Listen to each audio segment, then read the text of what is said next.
Reality है, मुख्यमंत्री कल इस यूटी स्टेटस में कोई भी बन सकता है। कोई उसके लिए बड़े मतलब उस तरह के शक्लों की जरूरत नहीं है जिनका नाम आप ले रहे हैं। गुलाम अहमद मीर की भी जरूरत है। हम किसी साधारण से व्यक्ति को भी चीफ मिनिस्टर बनाए चलेगा। इश्यू है कि हमारे असेंबली में हम मामलात कैसे उठाएंगे, उसको दिल्ली कैसे लेकर जाएंगे। वहाँ पर ट्राई करने के बाद पायलट को बमजबूरन वापस आना पड़ा और बिश्ना में उनको लैंड करना पड़ा। ये मैटर ऑफ कंसर्न है, क्योंकि अगर इस तरह का सबटाचिंग और इस तरह से जानबूझकर अगर रॉन्ग लोकेशन रॉन्ग डिस्टेंस दी गई है, मेरे ख्याल से इलेक्शन कमीशन ऑफ इंडिया को इसका नोटिस लेना चाहिए।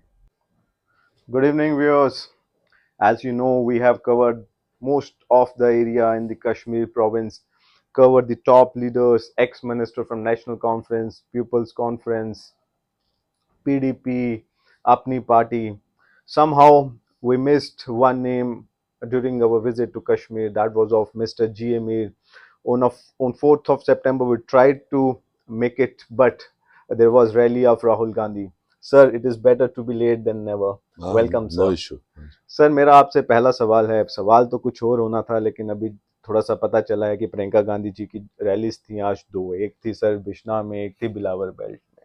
अब पता चला है कि उनकी वो एक ही रैली कर पाए हैं बिश्ना में, दूसरी रैली बिलावर में नहीं कर पाए क्योंकि कुछ जो कोऑर्डिनेट्स दिए जाते हैं उसमें कुछ इशू था और इसलिए उनका चॉपर वहां लैंड नहीं कर पाया। सर इशू एग्जैक्टली हुआ क्या था? मैं तो कह सकता हूँ ये अफसोस की बात है कि कंटिन्यू कई दिनों से ये ट्राई हो रही थी और 3 दिन पहले से इंफॉर्मेशन थी कि आज के तारीख को 28 तारीख को प्रियंका गांधी जी बिलावर में और बिश्ना में पब्लिक को एड्रेस करेंगे और उसके लिए जो लवाजमात हमारी पार्टी की तरफ से होते वो पूरे किए गए। और फिर उसके बाद एडमिनिस्ट्रेशन ने बाज़ाब्ता जो होता है परमिशन और स्पेसिफिकेशंस जो होती है वो सारी तय हुई थी। मगर उस सब के बावजूद आज जब प्रियंका जी दिल्ली से जम्मू आई और जम्मू से हेलीकॉप्टर से बिलावर के लिए रवाना हुई और जो उनको लोकेशन जो उनको दी गई थी कि जम्मू एयरपोर्ट से कितने किलोमीटर की दूरी पर एग्जैक्ट होता है वो कि आपको लैंड करना है, उस डिस्टेंस को कवर करने के बाद में जब पायलट वहाँ ढूंढता रहा कि वहाँ पर कोई ऐसा हेलीपैड या कोई ऐसा चीज़ नहीं है बल्कि सिर्फ माउंटेन्स एंड फॉरेस्ट्स उनको नज़र आए, तो इसलिए काफ़ी देर वहाँ पर ट्राई करने के बाद पायलट को बमजबूरन वापस आना पड़ा और बिश्ना में उनको लैंड करना पड़ा। ये मैटर ऑफ कंसर्न है, क्योंकि अगर इस तरह का सबटाचिंग और इस तरह से जानबूझकर अगर रॉन्ग लोकेशन रॉन्ग डिस्टेंस दी गई है, मेरे ख्याल से इलेक्शन कमीशन ऑफ इंडिया को इसका नोटिस लेना चाहिए। सर मेरा दूसरा सवाल आपसे रहेगा, कांग्रेस की इलेक्शन कैंपेन पे बहुत सारे क्वेश्चंस रहे हैं। आपके अलायंस पार्टनर के जो वाइस प्रेसिडेंट है नेशनल कांग्रेस के वाइस प्रेसिडेंट उमर अब्दुल्ला, उन्होंने भी क्वेश्चन किया है कि जो कैंपेनिंग है उसकी इंटेंसिटी काफ़ी लो साइड पे रही है, प्लस जो कांग्रेस की अप्रोच स्लोअर साइड पे रही, चाहे वो टिकट डिस्ट्रीब्यूशन हो चाहे बाकी इश्यूज हो। पर सर एक कॉन्स्टिट्यूएंसी है पूरे जम्मू कश्मीर में, वो है डोरू, जहाँ से आप कॉन्टेस्ट किए। वहाँ पे सर इलेक्शन कैंपेनिंग में कोई कमी नहीं रही। वहाँ पे सर राहुल गांधी खुद आए, खारगे साहब भी उसी बेल्ट में रहे, महिला जो प्रेसिडेंट है कांग्रेस के अलका लांबा जी वो भी वहाँ आए, और भी लीडर सर वहाँ आए। सर डिफरेंस क्या था? आपकी मैनेजमेंट थी या कोई और इशू था? नहीं, कोई डिफरेंस नहीं था, क्योंकि ये फेज वाइज इलेक्शन था।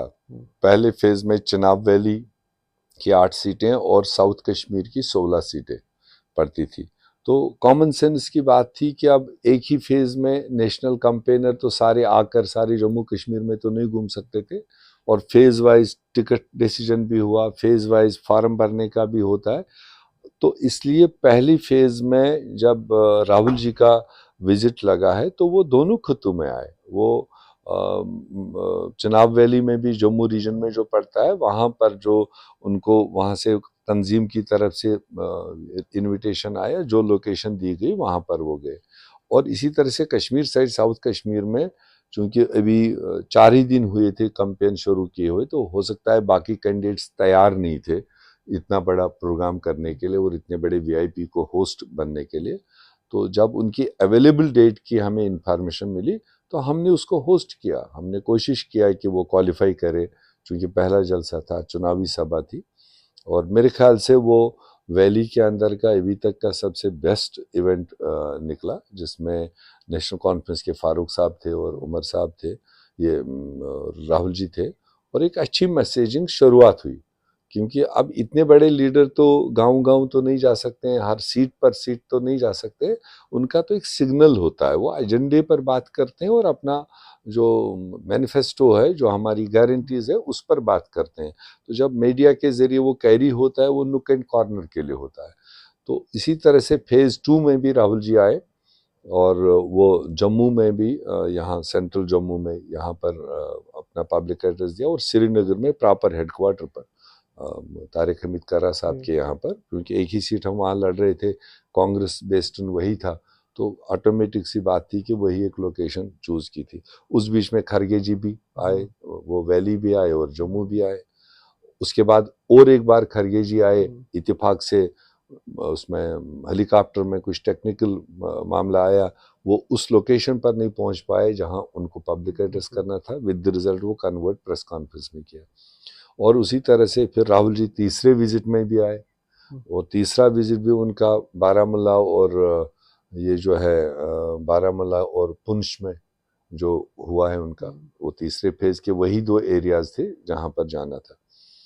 और चौथा विजिट भी उनका कल के लिए लगा था, वो एडिशनल था, और जो पीछे कवर नहीं हो पाया था उसमें रामगढ़ और खोड़ का हमने लिया था। और आप सब जानते हैं कि कल का मौसम कितना खराब रहा, और वो दिल्ली से ही नहीं टेकअप किए, इवन नॉर्मल जहाज नहीं 1 बजे तक लैंड कर पाए, टेकअप कर पाए।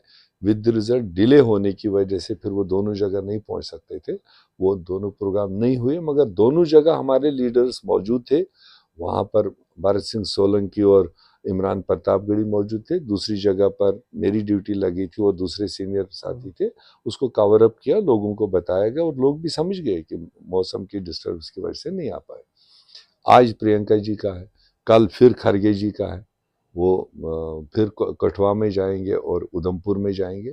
तो इतने बड़े लीडर तो इतना ही कर सकते हैं। इसलिए उमर साहब का कहना है कि कांग्रेस को जम्मू में इन्वेस्ट करना चाहिए, वो हो सकता है किसी और नज़रिए से उन्होंने कहा, या खुद भी वो जम्मू की ओर आ नहीं पाए थे, वो कल शाम को आए। तो अब जब कल शाम से, आज मैं उनका भी स्टेटमेंट देख रहा था, उनने बहुत अच्छी अपील करी, उसने पूरे लास्ट फेज के लोगों को अपील करी कि जहां पर भी हल का निशान आपको मिलेगा वहां हल को वोट करो, जहां पर हाथ का निशान मिलेगा वहां हाथ पर वोट करो।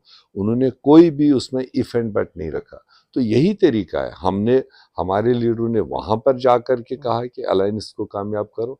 और उमर साहब आज पहली बार यहाँ थे, कल और आज, तो उन्होंने भी अपनी अपील करी। अब हम चाहेंगे कि उमर अब्दुल्ला साहब कठुआ भी जाए, सांबा भी जाए, पुंछ भी जाए, तो मुमकिन नहीं इतने शॉर्ट पीरियड में सब जगह। तो देयरफॉर ऐसी कोई बात नहीं मेरे समझ में, और मेरे समझदारी में, मेरे ख्याल से इतना सीरियसली और संजीदगी के साथ में हर तरीके से कांग्रेस ने इस बार ठीक ठाक अपनी गारंटीज भी दी, जो जो लोगों के बीच में चीज़ें थी।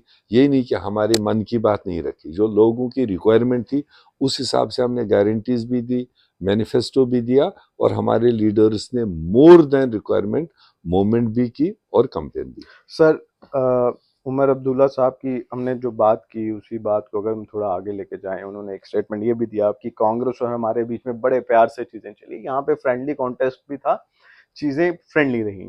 लेकिन एक सीट थी बनिहाल की जहां पे उन्होंने बोला कि चीजें फ्रेंडली नहीं थी, वहां पे कॉन्टेस्ट अनफ्रेंडली हुआ। सर उस पे क्या कहें?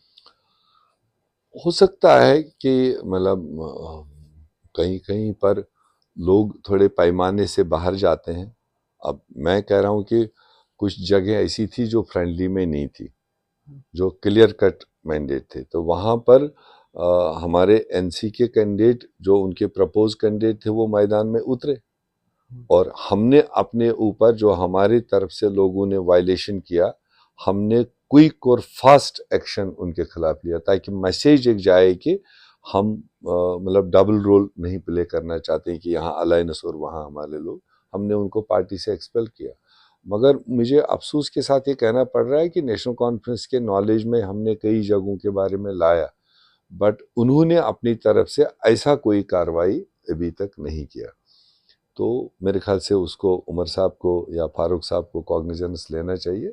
अगर बिहेवियर सब जगह से ठीक रहता तो और बेटर होते। बाकी बानहाल की आपने बात कही, वो हमने भी देखा और उसमें पार्टी ने कॉग्निजेंस ली कि जो लेवल से आगे जाकर कुछ बातें वहाँ सुनने को मिली वो अलायंस के टेस्ट के मुताबिक नहीं थी और फ्रेंडली कंटेस्ट के टेस्ट के मुताबिक नहीं थी। सर मेरा आखिरी सवाल आपसे, एनसी और कांग्रेस का प्री पोल अलायंस है, तो कुछ चीज़ें सर डिसाइड हुई भी हों।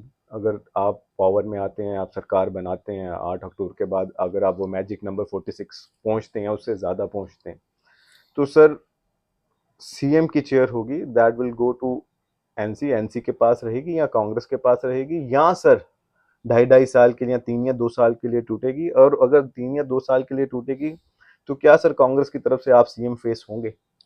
देखिए, अभी ये चर्चा तो न पहले हुई न इस चुनाव के दरमियान हुई। ये चर्चा होगी जब एक बार आप जो मेजॉरिटी आप डिमांड कर रहे हो वो आ जाए। दूसरी बात, अभी हम यूटी में चुनाव लड़ रहे हैं और आप सब जानते हो कि ऑलरेडी गवर्नमेंट ऑफ इंडिया ने जो पावर्स दिल्ली में थी जो आनी थी चीफ मिनिस्टर के पास, वो ऑलरेडी एलजी को दे रखी। और इसमें यूटी में एक सरकार बनाना, फिर उसके पावर्स कितने हैं वो आप भी समझ रहे हो और हम भी समझ रहे हैं। हमारे लिए इशू नहीं इस वक्त कि ये नंबर्स, मैजिक नंबर्स पूरे हो जाए तो किसी को ताजपोशी करना है, मुख्यमंत्री बनाना है, ये पहली प्रायोरिटी नहीं है। दो रिक्वायरमेंट है बट प्रायोरिटी नहीं है। क्योंकि हमारी जो प्रायोरिटी है कि असेंबली में अलायंस को और लाइक माइंडेड पार्टीज उसके बाद भी हम एक ऑफर करेंगे, क्योंकि हमारे सामने इशू है रेस्टोरेशन ऑफ स्टेट। हमारे सामने इशू है कि जो ज़मीन का हक छीना भाजपा सरकार ने वो वापस लेना।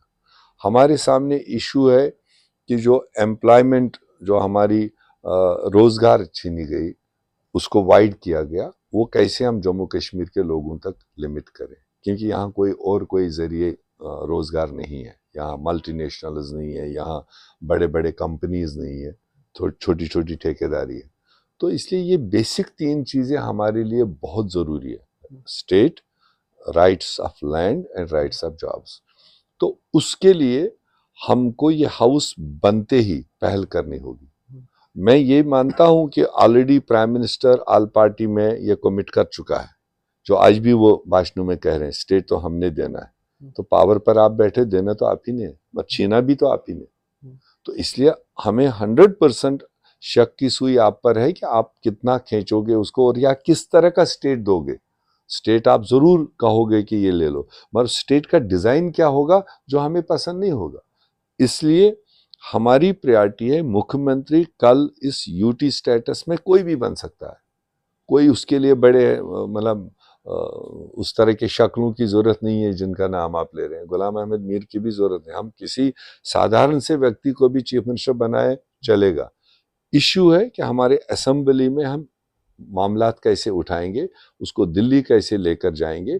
तब तक चीफ मिनिस्टर का यहाँ पर जम्मू कश्मीर में कोई ज़्यादा वो क्रेज नहीं है जब तक वापस स्टेट नहीं आएगा। हाँ, थोड़ा माथापीटी शुरू हो जाएगी जब स्टेट रेस्टोर होगा, हमारे पावर्स, उस चीफ मिनिस्टर के पास पावर्स हो वो लोगों के लिए डिलीवर कर सके, उस काबीना के पास पावर्स हो वो कुछ फैसले ले सके, उस एमएलए के पास अपने पावर्स वापस हो जो एमएलए अपने इलाके की फैसले जात ले।